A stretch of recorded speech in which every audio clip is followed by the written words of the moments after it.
Bonjour, je voudrais d'abord remercier les organisateurs de m'avoir invité à parler d'un sujet qui me passionne. Je suis allé trop vite. Voilà, un peu trop vite. Voilà, ce que je voulais commencer par cette diapositive qui montre un petit peu l'évolution dans le temps, vous voyez, au XXe siècle jusqu'aux abords du XXIe, des maladies inflammatoires en général. Et vous voyez qu'on voit très nettement, tout au long de la moitié du XXe siècle, une augmentation assez considérable de toutes ces maladies inflammatoires, que ce soit la sclérose en plaques, l'asthme, le diabète de type 1, et une maladie qui m'intéresse plus particulièrement, qui est la maladie de Crohn. Et je vais prendre, pour illustrer un petit peu cela, l'exemple, puisque c'est ma spécialité, je suis gastro-entérologue. Alors, la maladie de Crohn, vous voyez qu'elle est connue depuis assez peu de temps, puisqu'elle a été décrite pour la première fois en 1931, Burrill Crohn, et qui avait pratiquement, je ne vais pas vous le traduire, mais vous voyez, c'était des grandes revues.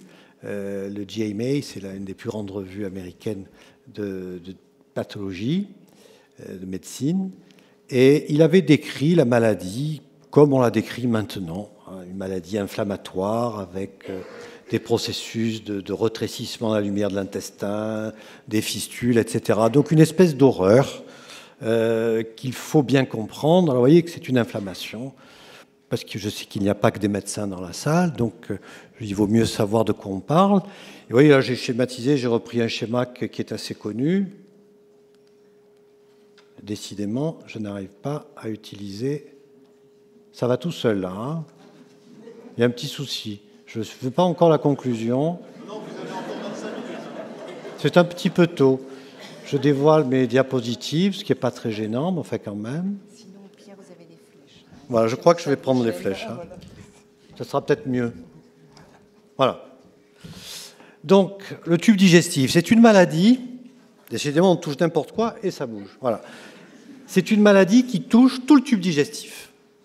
On dit, et moi je dis à mes étudiants, de la bouche à l'anus. Vous voyez, d'ailleurs, c'est pour ça que l'on voit l'anus, la bouche, l'anus, avec des atteintes de prédilection. Monsieur Crohn avait appelé ça l'iléite, et c'est la partie terminale de l'intestin grêle. On voit écrit iléon, qui était la plus souvent touchée, mais en fait, le côlon est touché de façon à peu près identique.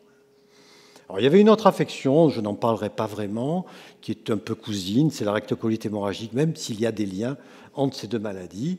Et vous voyez quand même, c'est une maladie que l'on voit, nous. Quand j'ai commencé mes études médicales il y a quelques années, on en parlait très peu. Et maintenant, il y a 200 000 patients atteints en France et il y a 8 000 nouveaux cas par an. Ce n'est pas une peste, hein, c'est vrai, mais c'est une maladie quand même qui est assez fréquente. Alors voilà un petit peu pour vous imaginer, voyez un petit peu ce que ça fait comme dégâts dans le tube digestif. Vous voyez ces espèces d'ulcérations, c'est assez épouvantable. Des trous, de véritables trous, un peu partout dans la lumière digestive. Et si on regarde l'imagerie moderne par scanner ou par IRM, vous voyez, on voit très bien un épaississement. Regardez là, le tube digestif est normal, il est fin, il est joli. Enfin, nous, on trouve ça joli. Tous les goûts sont dans la nature. Mais vous voyez là que l'épaississement des parois qui montre chez cet homme jeune une inflammation très importante du tube digestif. Alors, voilà comment ça se déroule dans la clinique. Actuellement, c'est un schéma un peu moderne d'évolution de cette maladie. Vous voyez, il y a les lésions digestives et l'inflammation. Et dans la préclinique, il y a le début de l'inflammation. On fait le diagnostic, vous voyez, pas immédiatement. Et puis, elle peut évoluer vers un rétrécissement de la lumière digestive. Alors, quand il y a un rétrécissement, vous imaginez, on rentre en occlusion. Hein, donc, il faut quelquefois opérer, souvent opérer. Il peut y avoir aussi formation de fistules, c'est-à-dire de communication entre deux organes, ou bien un abcès, du pus, une petite poche de pus, ce qui est peu réjouissant, qui aboutit souvent à la chirurgie, et à nouveau, ça repart vers un rétrécissement, etc. Donc, c'est des choses pas très réjouissantes. Hein, et voilà un petit peu comment on peut dire qu'elle évolue globalement. On a, et ça c'est important, une maladie qui est en permanence active dans 1% des cas, qui est heureusement en rémission prolongée spontanée dans 10%, mais vous voyez que le plus souvent quand même, c'est un malade qui va avoir des poussées, des rémissions, des poussées, des rémissions.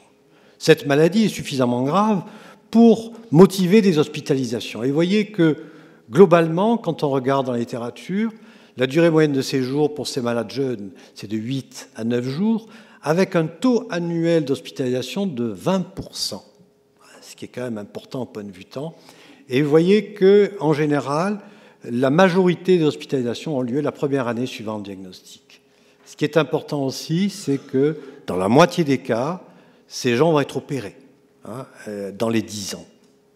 Et vous voyez que ce qui est ennuyeux aussi, c'est que la chirurgie, malheureusement, ne guérit pas cette maladie, puisqu'il va y avoir une récidive post-opératoire de 1/3 des patients à 5 ans, 50% des patients à 10 ans. Et souvent, dans ces 50%, la moitié vont être réopérés. Alors, voilà un petit peu les conséquences sur la vie de tous les jours de ces malades. Vous voyez que ce sont 2 études cas témoins. Vous voyez que quand on regarde une population générale et une population de maladies inflammatoires, il y a beaucoup plus de sans-emploi.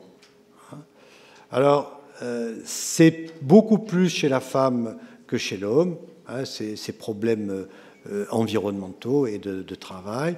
Bon, il y a beaucoup plus de travail sédentaire parce que heureusement qu'on a des possibilités maintenant de pouvoir travailler à la maison. Mais vous voyez que le salaire est plus bas, il y a plus de divorces et bien sûr un niveau d'études inférieur du fait du temps passé dans les hospitalisations et dans les traitements. Donc le traitement, je n'en parlerai pas, mais vous voyez qu'il faut arriver pour éviter et pour améliorer la qualité de vie de ces malades. Bien, il faut traiter, et puis c'est là où il y a l'éducation, le soutien, la surveillance, la prise en charge. Alors, j'arrive à mon sujet pour terminer toutes les horreurs, et pour vous parler un petit peu des causes de cette maladie. Eh bien, vous voyez, globalement, actuellement, on pense qu'il y a 4 facteurs très intriqués. Il y a peu de temps, il y a 15 ans, on disait que c'était des maladies psychosomatiques. Et vous voyez que le concept de maladie psychosomatique a été très nettement modifié. Et il est vrai qu'un seul facteur ne permet pas l'arrivée de la maladie, puis un jour, la faute n'a pas de chance. Ces facteurs se rencontrent et la maladie apparaît. Le premier, c'est un facteur de susceptibilité génétique, donc c'est vrai qu'on a besoin de certaines anomalies génétiques pour qu'il y ait cette maladie. On en a trouvé une quinzaine maintenant, la première par un Français, on a mis Hugo à Paris. La deuxième est très importante, on rejoint un petit peu peut-être la maladie infectieuse à nouveau dans cette maladie, la participation aux anomalies de ce qu'on appelle la flore intestinale, les microbes luminaux, les antigènes microbiens luminaux. Et puis je ne parlerai pas de la réponse immunitaire qui en découle, mais surtout ce qui nous intéressera de l'environnement.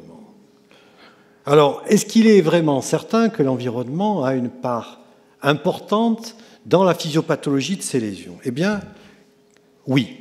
Alors là, j'arrêterai cette diapositive, elle n'a pas d'intérêt. Quand on regarde un petit peu la carte mondiale de ces maladies et l'incidence, et vous voyez que les pays à forte incidence, ce sont quoi? Ce sont l'Amérique du Nord, essentiellement, avec le Canada, très important. Vous voyez, l'Europe occidentale, l'Australie. Je crois que la carte est assez explicite. Quand on regarde un petit peu là-dessus, on voit à peu près les mêmes choses. Ce sont des cartes un peu plus modernes, où là aussi, on voit dans ces maladies des incidences fortes, regardez en Amérique, également en Europe occidentale. Et quand on la détaille un petit peu, notre Europe, il y a des pays plus atteints que la France, mais la France est quand même un pays à forte incidence. Alors, là, c'est pour vous montrer, alors je ne vais pas... Regardez, c'est assez joli, mais quand on regarde au fil du temps, on voit très bien que cette incidence a augmenté dans tous les pays, je ne vais pas vous dire lesquels, ça serait un peu long, mais retenez que ce sont les pays à fort développement industriel où ces maladies ont augmenté de façon exponentielle ces dernières années, un petit peu comme la courbe de Jean-François Bach sur toutes les maladies immunitaires initialement vues. Alors, ça c'est très important. C'est très important parce que vous voyez que, à nouveau, on regarde un petit peu en France ce qui s'est passé. Vous voyez que au début, que ce soit l'homme ou la femme, vous voyez que c'est à peu près pareil. Regardons la courbe du milieu. Vous voyez qu'on est passé d'une incidence de 5,3 en 1988. C'est pas très vieux, 1988. Mais en 2008, 2006, 2008, on est passé à 7,6 pour 100 000. Donc c'est un accroissement majeur en 20 ans de l'incidence de cette maladie. Ça, c'est aussi très important parce qu'il y a dans tous les pays des gradients. Alors j'ai pris une revue récente. Vous voyez qu'ils ont fait un gradient nord-sud de la maladie de Crohn en Espagne. Et quand on regarde, on verra qu'il existe manifestement des niveaux socioculturels très différents du nord au sud en Espagne, des modes d'habitation différents et de vie différents.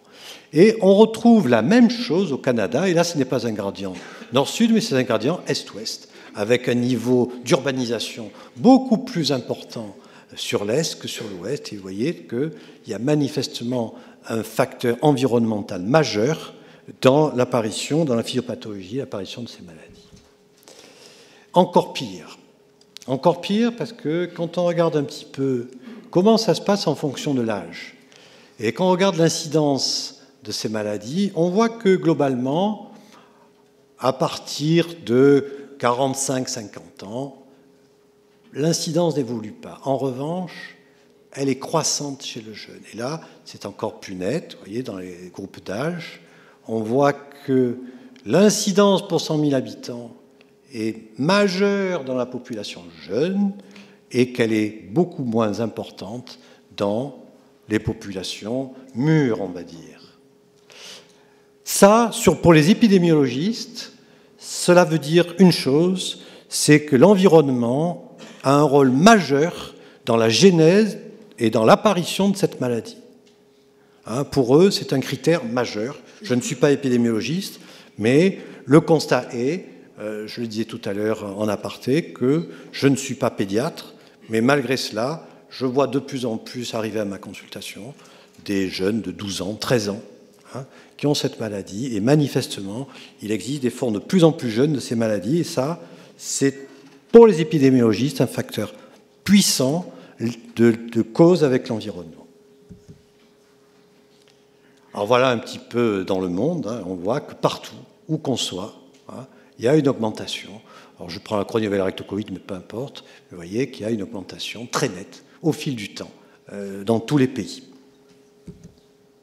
Alors, milieu de vie, pollution, je crois qu'il est très difficile de faire la part des choses. Je vais donner quelques exemples et quelques études qui ont montré quand même des points qui laissent un petit peu perplexes et quand même qui peuvent interpeller. Ce qui est très net, et ça se voit notamment aux États-Unis, c'est qu'il y a une augmentation de l'incidence chez les migrants des régions de basse incidence vers les pays développés. Vous avez une population qui, dans son pays, il n'y a pratiquement pas de maladie de Crohn.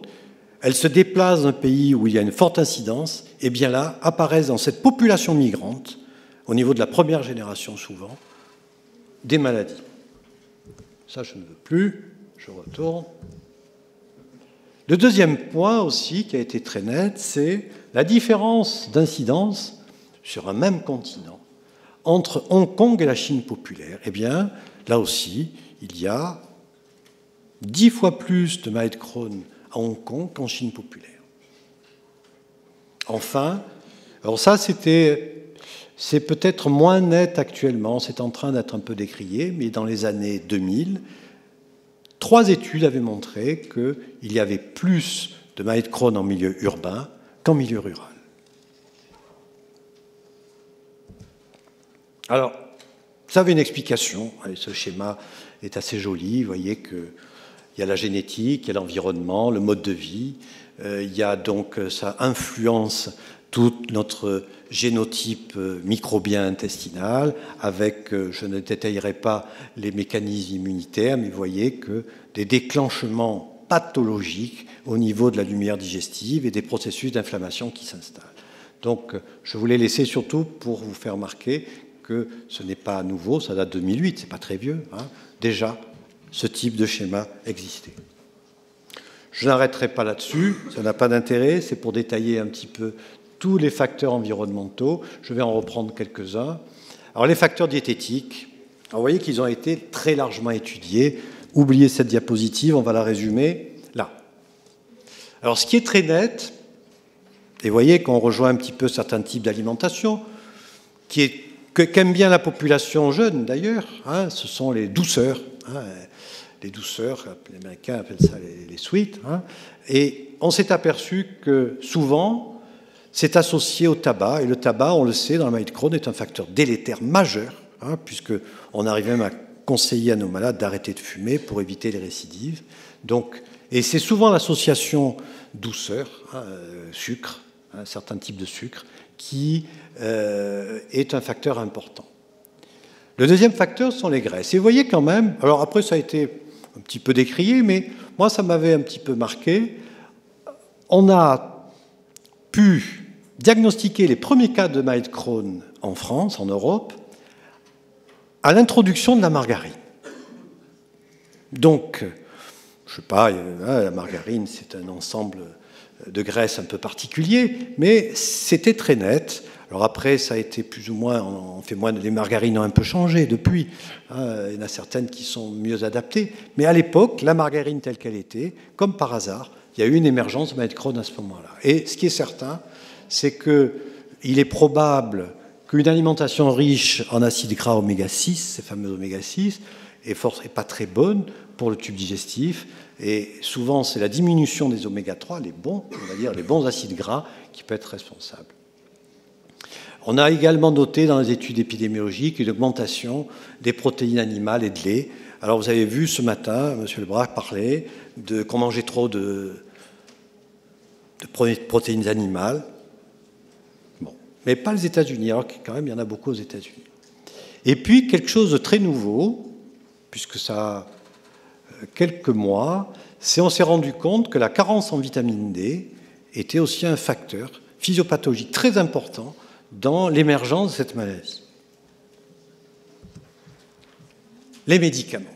Alors, tout à l'heure, on a parlé des antibiotiques, et je crois que les antibiotiques ont fait beaucoup de mal, non pas que dans les résistances aux antibiotiques, mais ailleurs. N'oubliez pas qu'on a des millions de germes dans notre corps, hein, et plus vous descendez, plus il y en a. C'est-à-dire dans le côlon, il y en a plus que dans l'intestin grêle.